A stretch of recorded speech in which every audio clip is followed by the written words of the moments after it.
Hello friends, I am Siddharth Rajput. Welcome your channel Tech Skill Buddy.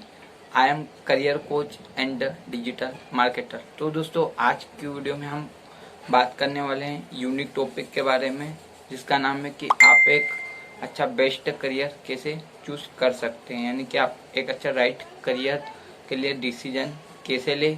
तो मैं आपको इसमें जो आपका इंटरेस्ट रहता है, आपका जो प्रोफेशन रहता है, आप जॉब करेंगे या बिजनेस करेंगे या आपको कॉलेज करना चाहिए, आपको डिग्री करना चाहिए, सारी चीज़ें स्टेप बाय स्टेप सिखाने वाला हूँ। तो प्लीज़ वीडियो को मिस ना करें और ये वीडियो को पूरा देखें, क्योंकि ये वीडियो आपके लिए काफ़ी हेल्पफुल रहेगा।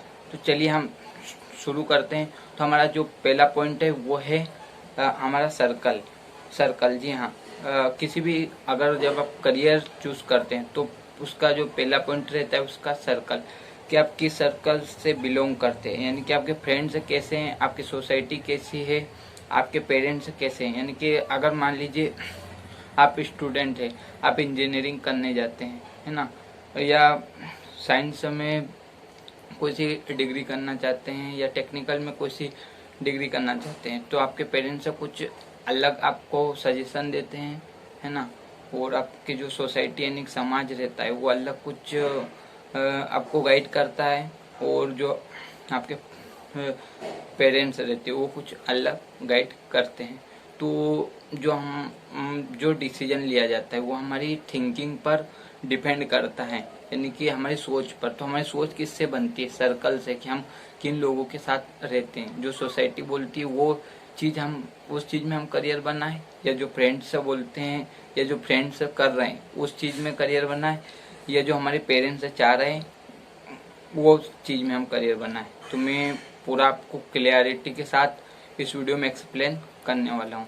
तो दोस्तों अगर बात करें हमारे सर्कल की, तो सर्कल में तीन चीज आती है: फ्रेंड्स, पेरेंट्स और आपका सोसाइटी। तो अगर आप सोसाइटी, पेरेंट्स और जो आपके फ्रेंड्स आते हैं, ये सर्कल को देख के अगर डिसीजन लेते हैं तो आप वैसा डिसीजन ना ले। अब बात करेंगे हमारे सेकंड पॉइंट। तो दोस्तों हमारा जो सेकंड नंबर का पॉइंट है वो है एप्टीट्यूड।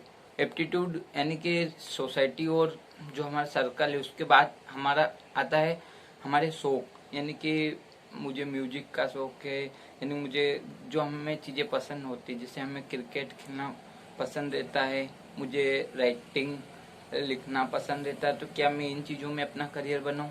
तो दोस्तों इस चीज में भी आपको एक क्वेश्चन से रहता है, क्योंकि हर इंसान के कुछ मल्टीपल हॉबीज रहती हैं। तो अगर आप मल्टीपल हॉबीज के बेस पर अपने करियर की शुरुआत करते हैं या अपने करियर को चूज करते हैं, तो वो आपके लिए एक राइट डिसीजन नहीं है। तो पहले अपने किसी एक हॉबीज को आप आइडेंटिफाइड करें, उसके बाद ही आप अपने करियर का चुनाव करें, है ना। आपको यानी कि सेल्फ आइडेंटिफिकेशन जरूरी है। और जो हमारा थर्ड नंबर का पॉइंट है वो मोस्ट है, वो है इंटरेस्ट। जी हाँ, हॉबीज अलग होती है और इंटरेस्ट अलग होता है। तो मान लीजिए सम एग्जांपल में आपको कहूँ कि आपको एक 12 घंटे का कार्य करना है, तो आप उसको 12 घंटे तक ही करेंगे। लेकिन अगर मैं आपको कहूँ कि वो कार्य आप 24 घंटे तक करना है, तो उस कार्य को आप अगर 25 से 26 घंटे करते हैं ना, यानी कि आपकी जो लिमिटेशन है वो बढ़ती है। तो उसमें आपका पैशन होता है। अगर आपके जिस चीज में आपका इंटरेस्ट होगा उसमें आपका पैशन होगा, और आप उसको अपना प्रोफेशन बना सकते हैं, यानी आप अपना करियर बना सकते हैं। मान लीजिए हम क्या करते हैं, मान लीजिए अगर आप इंजीनियरिंग कर रहे हैं और आप किसी कॉलेज में जा रहे हैं, तो वहाँ पे अधिकतर क्या होता है कि जो जिस स्कूल से आप पढ़ते हो वहाँ पे मान लीजिए आप टॉपर हो मैथ्स में, है ना, और आपने सिविल को चुन लिया है ना, बैक फील्ड में। तो आपको क्या लगता है कि हम हमारे जो स्कूल में टॉपर हैं तो हमें मैथ्स में यानी कि इंजीनियरिंग कर लेनी चाहिए, है ना। इस बेस पे हम करियर को चुनते हैं, लेकिन ये राइट डिसीजन नहीं है। ये राइट डिसीजन कैसे नहीं है मैं अभी बताता हूँ। देखिए, जो आपका कॉम्पिटिटर कौन है, पहले तो कॉम्पिटिटर को पहचानिए कि जिस कॉलेज में हम जा रहे हैं वहाँ के लोग कैसे होंगे। यानी कि आप जिस कॉलेज में जा रहे हैं, अगर आपकी स्कूल है तो आप अपने स्कूल में टॉपर हैं, ना कि जो वहाँ जिस कॉलेज में आप जा रहे हैं वहाँ पे भी अलग अलग स्कूल के टॉपर्स आते हैं ना, तो सब मिक्स हो जाते हैं। यानी कि 1 लाख बच्चे वहाँ पे, मान लीजिए आप भी उसमें शामिल हो, उसमें टॉपर हैं, तो कंपटीशन बढ़ जाता है।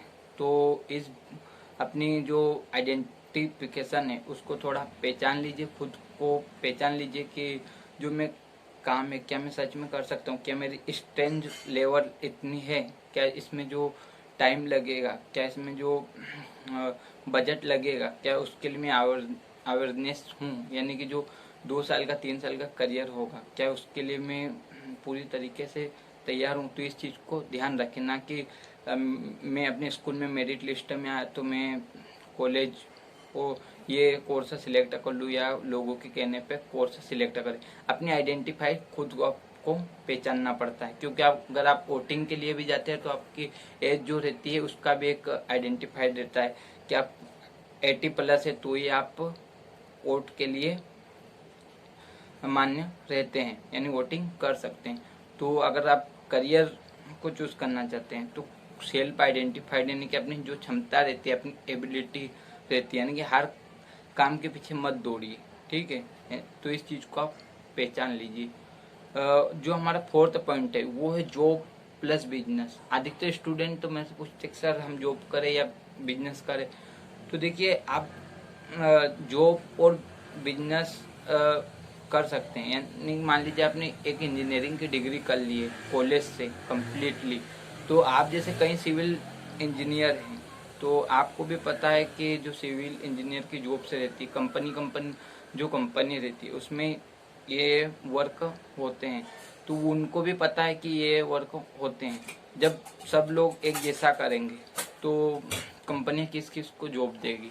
तो अगर मान लीजिए आपने कुछ यूनिकनेस है, यानी कि एक हड्डी का डॉक्टर है ना, और एक डॉक्टर है जो हड्डी आपके जो दांत रहते हैं या आपकी जो बहुत सारी बीमारी रहती है उसका इलाज करता है, तो ज्यादातर लोग किसके पास जाना पसंद करेंगे, हड्डी वाले के पास, क्योंकि वो एक स्पेशलाइजेशन है। तो आजकल जो मॉडर्न युग है वो स्पेशलाइजेशन का है, तो अपने अंदर कुछ यूनिकनेस लाइए, यानी कि आप हार्ड वर्क ना करें। आपको कौन सा वर्क करना है, स्मार्ट वर्क करना है।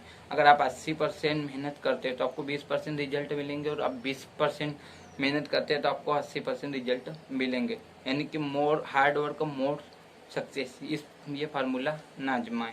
आपको 20% मेहनत करना है और 80% रिजल्ट लाना है, यानी कि आपको खुद को पहचानना है। आप अगर जॉब करते हैं तो आप उसमें हैप्पीनेस है ना। मैंने कुछ लोगों को देखा है कि उनका इंटरेस्ट कुछ और है, मतलब उन्होंने इंजीनियरिंग की पढ़ाई करके जॉब तो इंजीनियरिंग की मिलती नहीं, लेकिन वो हालातों के साथ समझौता करके दूसरी ही जॉब करते हैं, यानी कि वो पूरी तरीके से सेटिस्फाइड होकर और हैप्पीनेस के साथ उस जॉब को नहीं कर पाते। तो आप ऐसा ना करें, ठीक है।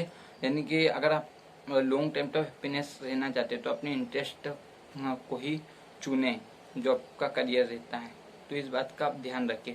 और अगर आप बिजनेस करना चाहते हैं तो उसके लिए आपको 2 से 3 साल नॉलेज लेना पड़ता है। अगर आप अच्छे से नॉलेज ले सकते हैं और आपके पास अगर कुछ बजट होता है ना, यानी कि आप के अंदर उसको करने की क्षमता है, एबिलिटी है, तो आप बिजनेस भी कर सकते हैं। तो आप इस चीज़ को ध्यान रखें, जॉब प्लस बिजनेस कर सकते हैं, लेकिन इस बात का ध्यान रखें कि पहले खुद को उस प्रकार बना ले, है ना, जो भी आप कार्य करना चाहते हैं। और जो हमारी 5 मोस्ट इम्पोर्टेंट है, देखिए आपने देखा होगा कि कोविड के बाद बहुत सारी चीज़ें, यानी सेक्टर जो एजुकेशन सिस्टम है इंडिया का, उसमें भी बहुत बदलाव आया है। तो डिजिटल मार्केटिंग भी बढ़ी है, डिजिटल एंटरप्रेन्योरशिप भी बढ़ी है। तो आप एंटरप्रेन्योरशिप में आ सकते हैं, आप डिजिटल मार्केटिंग में आ सकते हो, है ना। अगर आप इंजीनियरिंग भी कर रहे हैं तो आपको मार्केटिंग आना जरूरी है, ठीक है, ताकि आप जो कॉम्पिटिटर हैं उनको हरा सकते हैं। और लास्ट में हमारे जो बोनस टिप्स है वो है कि आप ये सब क्यों करना चाहते हैं, क्योंकि आपको फाइनेंशियल फ्रीडम चाहिए। तो आप एक बात ध्यान रखिए, जो पैसा रहता है वो मेहनत का नहीं मिलता, पैसा वैल्यू का मिलता है। आप मोबाइल में जो सिम यूज़ करते जियो, तो जियो को आप पैसे क्यों देते हो? क्योंकि वो आपको नेट की सुविधा देते हैं। नेट की सुविधा यानी कि उससे आपकी बहुत सारी हेल्प होती है। आप किसी को कॉल कर सकते हो, आपका वहाँ पे एंटरटेनमेंट होता है ना। इसीलिए वो कंपनी ग्रो करे। इसलिए हार्ड वर्क ना करे, स्मार्ट वर्क करना सीखिए। तो उम्मीद है कि ये वीडियो आपको काफ़ी हेल्पफुल लगा। अगर वीडियो हेल्पफुल लगा तो वीडियो को लाइक कीजिए, चैनल को सब्सक्राइब कीजिए। मिलते किसी नए वीडियो नए टॉपिक के साथ। जय हिंद, वंदे मातरम।